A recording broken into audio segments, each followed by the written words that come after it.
morning and welcome. This is a really important week for us this week, Trustees Week, and it's my job to chair today's event. My name is Maureen Mallon and I'm the Chief Executive of OSCR. I took over the job on an interim basis at the beginning of the year, and I had the longest sort of interim stroke interview in the country in some ways. But finally went and had interviews and so on, and was appointed just a few weeks ago. So delighted to be back in the sector. I come from the sector originally, and then people were cheekily saying I went to the dark side when I became an HMI and off into the civil service 15 years ago. I never felt it was the dark side, and I always felt that anything we all do in public service, it's all integrated, it all works well together. But it is lovely being in the sector again. And what a weird thing when I came in and I went to the gathering, it was one of the first things I did right in the beginning of my tenure, and people were saying, welcome home, and I thought, who says that to a regulator? Who makes a regulator feel that loved and valued and part of things? This sector does, and so genuinely thank you for that. This week is about celebrating the work that trustees do. I think the unsung hero nature of what trustees do can't ever be underestimated, the amount of time, energy and effort that people put in. So it is a huge thanks to all the trustees in the room and everybody that supports them. I'm not David Robb. So David Robb has been, I think, chairing this event for quite a number of years, and David's gone off to the student award body, and that's why I'm the lucky duck that got to take his place. So hooray. David sends his love, though. I was talking to him just last week and he said, oh, I really miss so many of the great events and all the lovely people. So I think we're still in his thoughts a great deal. What you'll find on the tables is there are copies of the governance code for everyone, and you'll probably want to have that to refer to at different times today, and certainly when Maureen's talking, she's got a few things that she's going to be talking to where it's relevant. You'll have seen all the stands and things out where you were mingling around and having coffee and so on, and there's lots of nice material and nice things out there. And I hear our lovely sponsors, Rufford, have got some particularly lovely things out there too, so you might want to sneak back and double check to see what they've got. I want to say thanks in advance to Maureen before I introduce her. Maureen McGinn, she has stepped up to the plate for us. Lindsay Montgomery, the chair of the Scottish Charity Regulator, was supposed to be here doing the input today, but unfortunately a family bereavement has taken him off to the States. And we apparently had a good look at the list. We looked at who was coming, and so when we asked Maureen, we already knew that she had this in her diary. So, you know, that horrible pressure where there was no way for her to say, no, actually, sorry, I can't make that, if only. So thanks in advance, and I'm sure what Maureen's going to have to say to us is very, very useful and interesting indeed. But she was saying, gosh, I haven't had quite the time I would normally have to put all of this together, but I'm sure it is going to be great. One of the things that she has also warned me about in advance is that as a regulator, I might feel a little bit of shock every now and again at some of the examples she's going to use throughout the session. So if you see any of us folk from the regulator kind of looking a bit faint during that, we're okay. Just give us a wee pat. We'll be fine. I'm sure it can't be that bad. So let me just introduce Maureen to you and then tell you a little bit more about what we're going to be doing. In fact, I'll do it the other way around. So, workshops.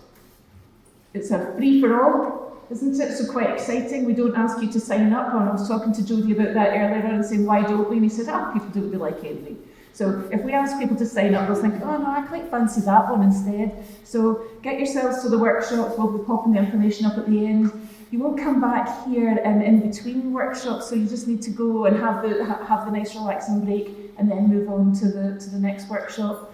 I'll be sort of hovering around and coming in and out of various things to try and keep us moving along to time throughout the day. So back to Maureen. When Maureen left the civil service in 2004, she first went to support the Laidlaw project, the youth project, and that's when she got the third sector bug. You know what it's like, once we get a good one, we never let them go, really, do we?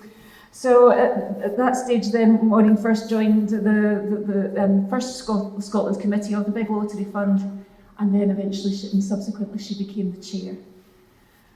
When I was talking to her earlier on about a lot of the things that she's done over the years that she's really proud of, she was talking about the launch of the Cosbo Chairs Network. It's a really great group, and people give each other just an enormous amount of support there. So if it's something that you haven't been to or your chair hasn't been to and you think it might really resonate with them, have a look at what goes on there. I think it's one of those things where we certainly all need each other. I think being a trustee and being a chair quite often can be quite a lonely place to be. So going along and meeting up with like-minded folk is no bad thing. I think that's all I want to say to you at this point, because I don't want to actually get in the way of Maureen talking. So without further ado, Maureen McGinn.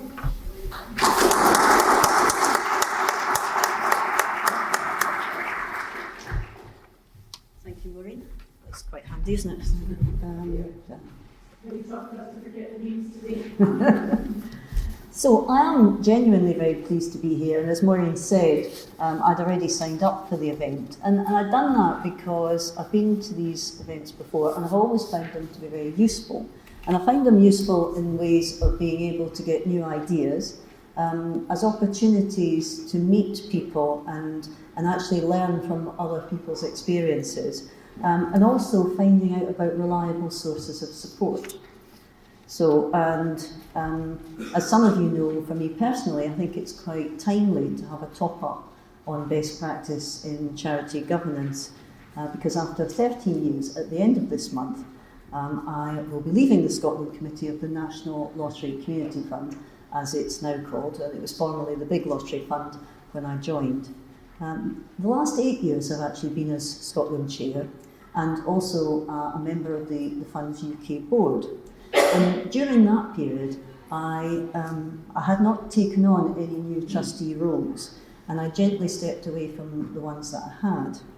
Now, that was to avoid creating any conflicts of interest, or I think equally significant, any perceived conflicts of interest around funding decisions. However, having had that role and been involved in setting the strategic direction of programmes for large-scale investment in communities in Scotland, and last year it was around £50 million that was spent, the experience does actually provide rich insights into charity governance, specifically from a funder's perspective. Now, the National Lottery is a community fund, is a funder with 25 years of such experience. Tuesday the 19th of November marks the anniversary of the first National Lottery draw.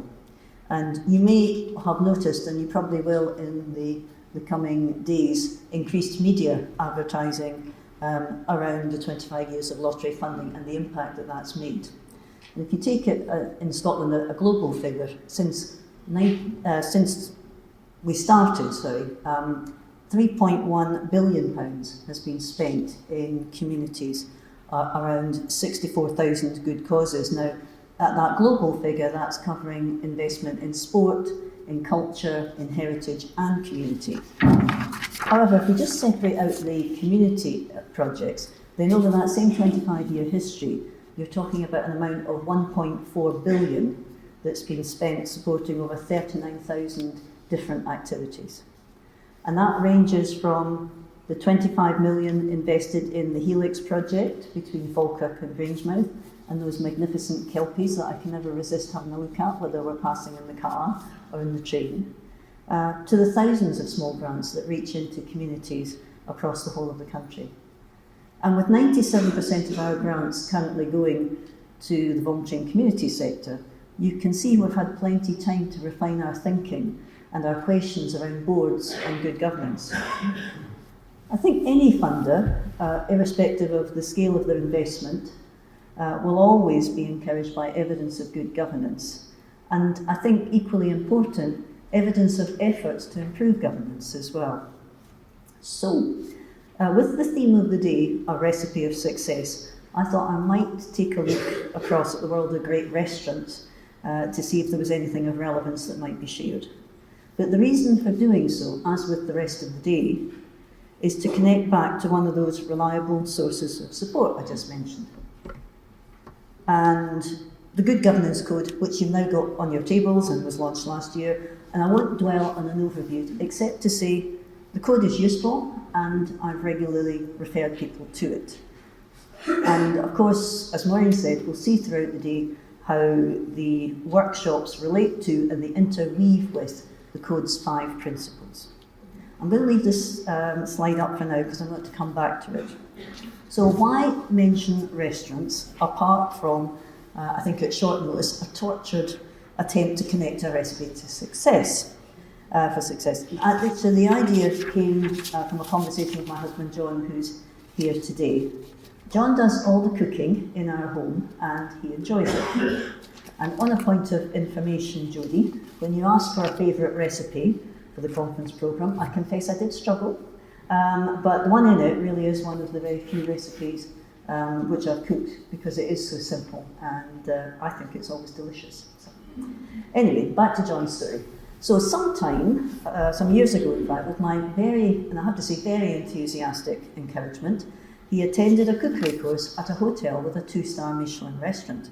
So definitely what you would call a fine dining establishment. But the cookery school was a relatively new venture for the business, and so the course had to take place in a corner of the hotel restaurant kitchen. As the morning passed, it would be fair to say, the activity around the cook school students started to build up, and by midday they were right in the middle of a busy lunch service by a professional kitchen.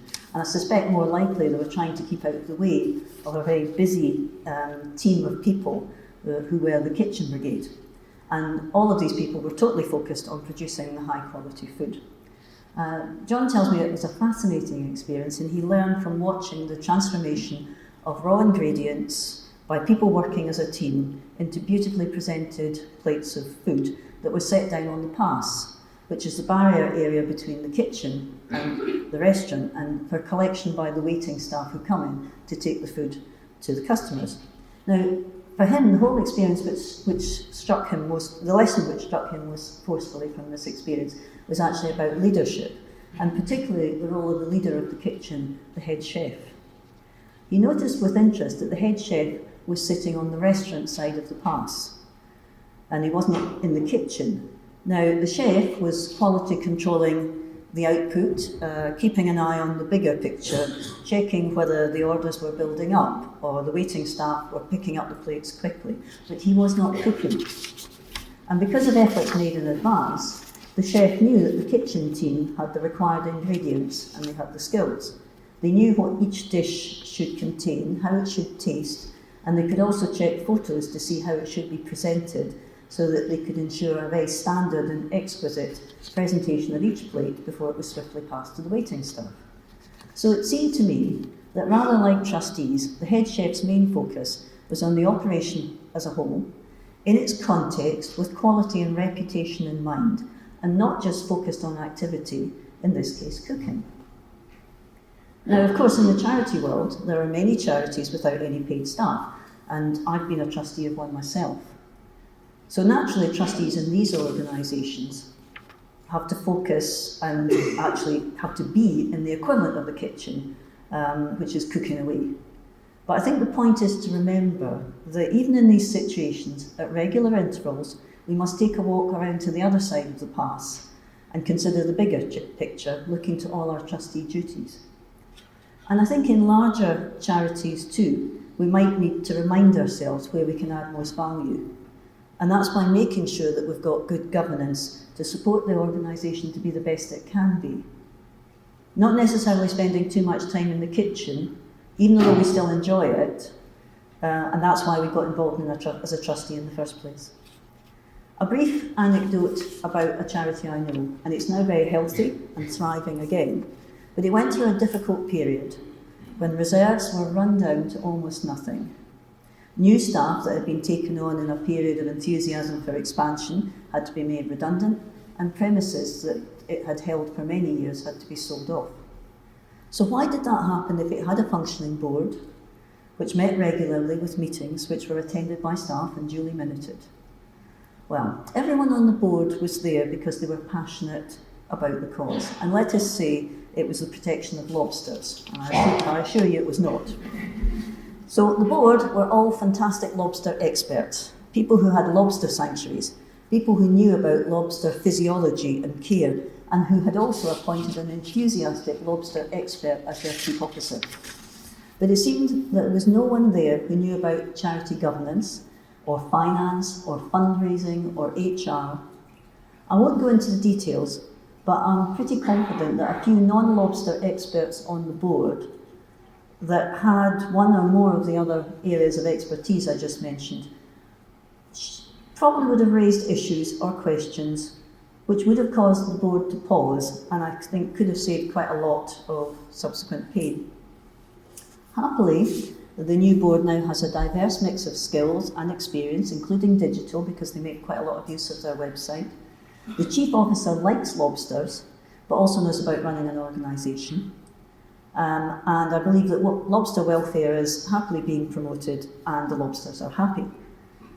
So I suppose for me that's where this code of good practice comes in very useful. Just so that we can be sure that we've got the balance right between, the balance of engagement right, between enthusiasm and relevant expertise. And that we focus on the right things in a way that's proportionate to the size and complexity of our organisations. Now, as we've already heard, the rest of the day is going to give us lots of opportunities to delve in and out of the code. So I'm the code of good and the principles of good governance. So I'm just going to pick out a few which are particularly significant and resonate for me, out of the very many that I've included in the code. Now, let's take another restaurant example.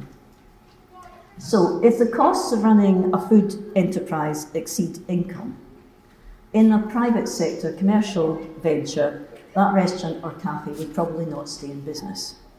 And we've seen recently how some well-known high street restaurant chains are struggling or failing, even with large-scale investment. Shareholders and investors will only tolerate losses for so long, and if there's no recovery of profit, then drastic change has to happen.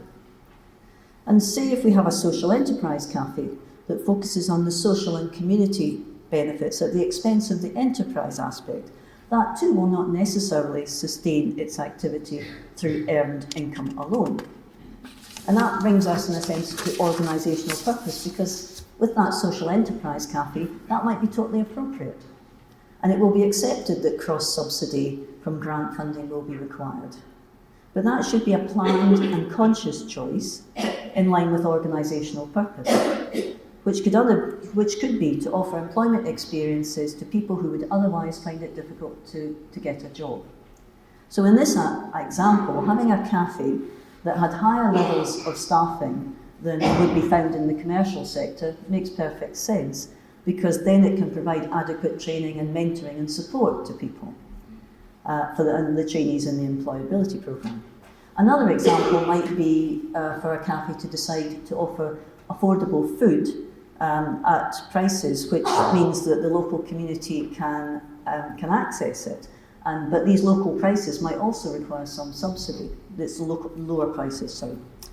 Therefore, I suppose amongst other elements, that this principle reminds us that we need to be clear about the purpose and the values of the organisation and be able to direct activity to stated purpose.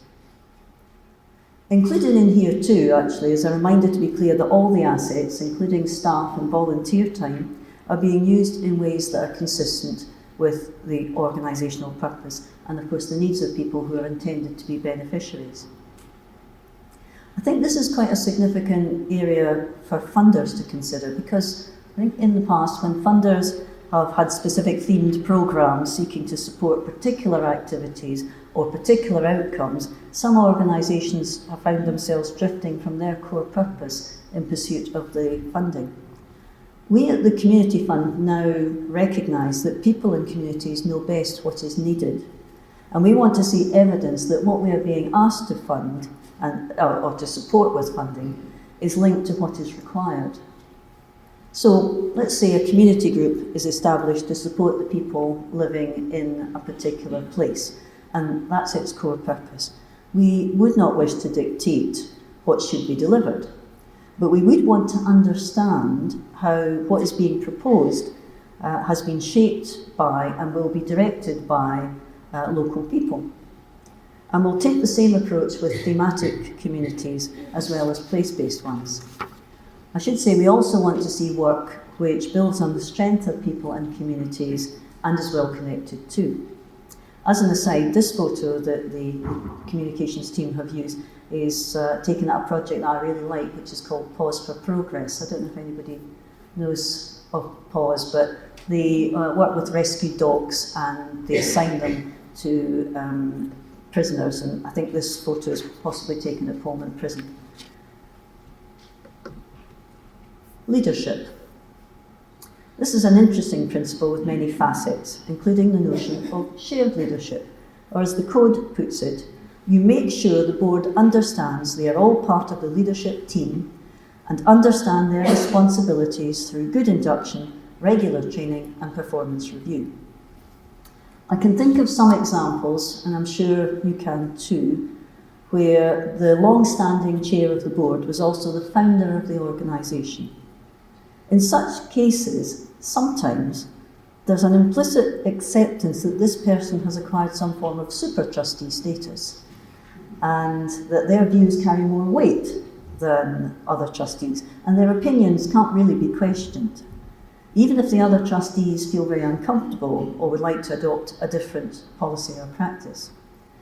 And I recently came across a small organisation where the former chair, and I emphasise former, did not feel he needed to share much information with his fellow trustees, or I suspect involve them in all decisions, because he had a family connection to the original founder, and he seemed to think both his chair role and his family connection name allowed him to somehow access that super trustee status. And I think, unfortunately, at the time, his fellow trustees seemed to accept that too. I am reminded of an expression that I heard over the weekend: what you permit, you promote. Board behaviour. Now, I suppose, harking back to the restaurant references, would Gordon Ramsay or Mary Berry feel more at home in your board meetings? Included in this section are references to the importance of being transparent in the way that you conduct your business, something that our family trustee there had just forgotten. It also mentions the importance of promoting equality and diversity in the composition of the board, the staff, the volunteers, and also the beneficiaries. The Community Fund communications team were clearly having a bit of fun with the photos here, because I think the what diversity springs to mind in relation to the photo on the left. The second photo actually shows our newly appointed Scotland director, Neil Rich, on the right, and he genuinely is a very cheery person, actually, so he's very cheery in nature. So I'm sure we'll spend some time today talking about the importance of board diversity and some associated challenges of trustee recruitment in general. And I'm sure, Maureen mentioned the Acosto Chairs Network. I'm sure that's been a theme for discussion at the Chairs Network as well. Last year we heard from Cordelia Sampson about the importance of recruiting younger people as trustees. Last week I met some in a charity which has assisting young people as part of its mission. And they were being inducted as new trustees. And everyone I spoke to made it very clear that they were trustees, not young trustees. And they saw that as an important distinction. So as a funder, we might ask, how do you involve people with lived experience in your board activity? That might be as board members, or there might be other ways to ensure that your work is informed by experience from diverse sources, including former or current beneficiaries. And I would stress there is no exact template here. There's just what's right for your organisation. And I think showing that you think this is important and that you're aspiring to do the best you can.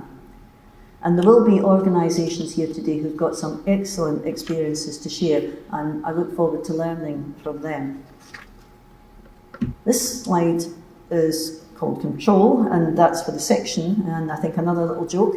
On this particular point when this photo was taken, I was surrounded by about 30 children under 10, so there wasn't much control going on here.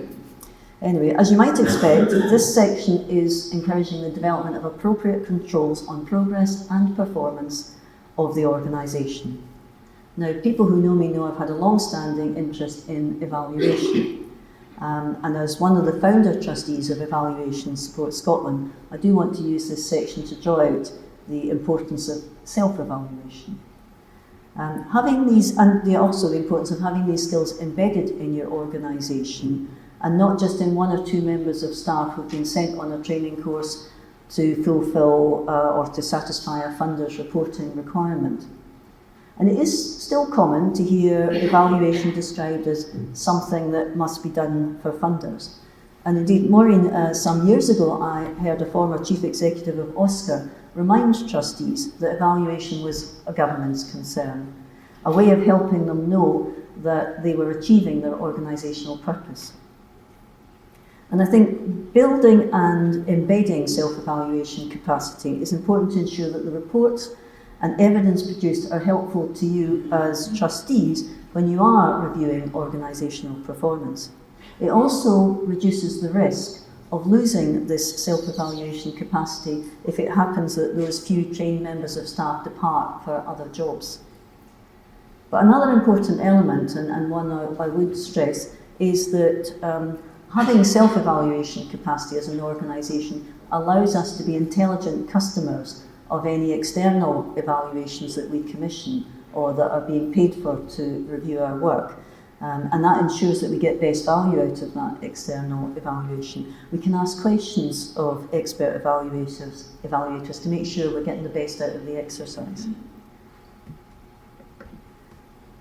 Effectiveness. This section of the code reminds us about what it means to be a well-run board and how it should operate. And I would, since we've just passed Halloween, like to share one slightly scary story.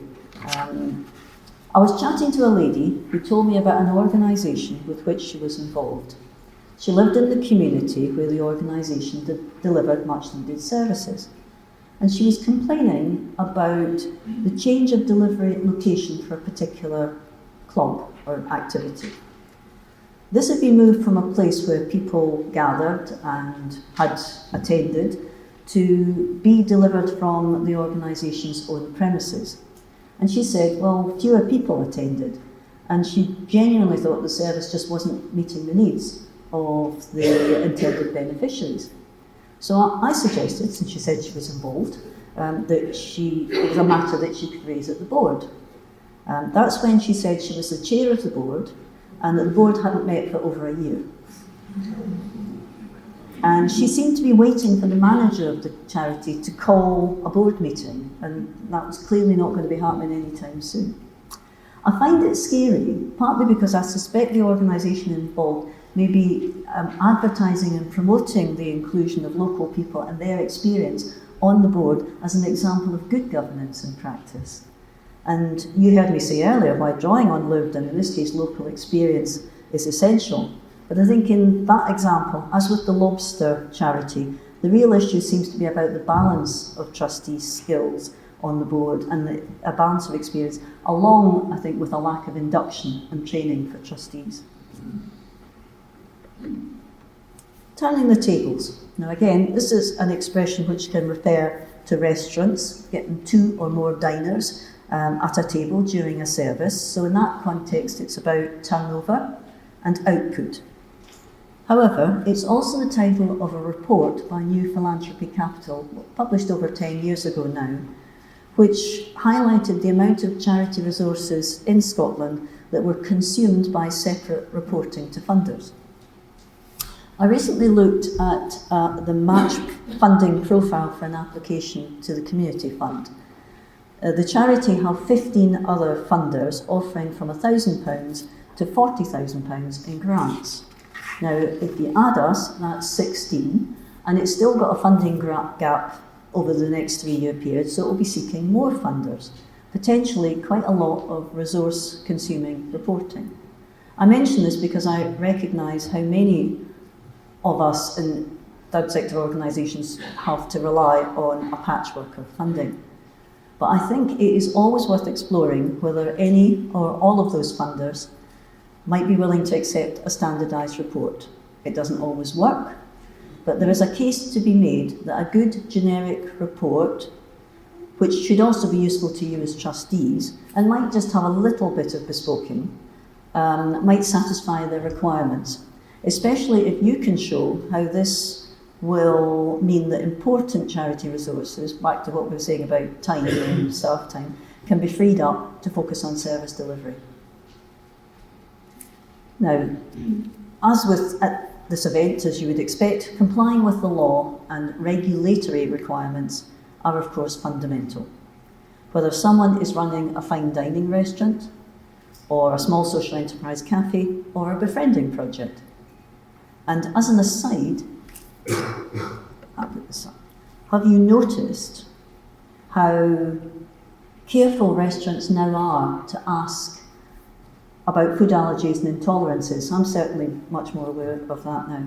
And it's clearly there's been some kind of sectoral shift. Now, you might now think that the equivalent of that shift in the world of funding is to ask you up front about your plans for sustainability of any projects or activities for which funding is sought. And I think, again, a side effect of that might be more patchwork funding, because as funders and including the community fund are possibly less in a position to fund 100% of activity, but another reason they might not be wishing to fund 100% is that that doesn't bode well for sustainability going forward, where more of a healthier funding match might. But of course that in its turn can potentially lead to more reporting and more consuming of resources. But for those of us in the sector, OSCR offers guidance to charity trustee responsibilities. And Maureen can tell us more, but this can now be accessed easily and in a way to ensure that guidance provided is most relevant for your organisation, by using the OSCR website and then giving it some basic information which will filter and therefore ensure that you can access tailored and appropriate support. So finally, if there's anything you would like to discuss with the Community Fund about a grant application, what we look for when we say we want to see people in the lead, or anything else, please get in touch. The details are there. But I will also be around for most of the day, and I'm happy to chat if you would find that helpful. So, in closing then, thank you for your attention, and I hope you will enjoy the rest of today's menu.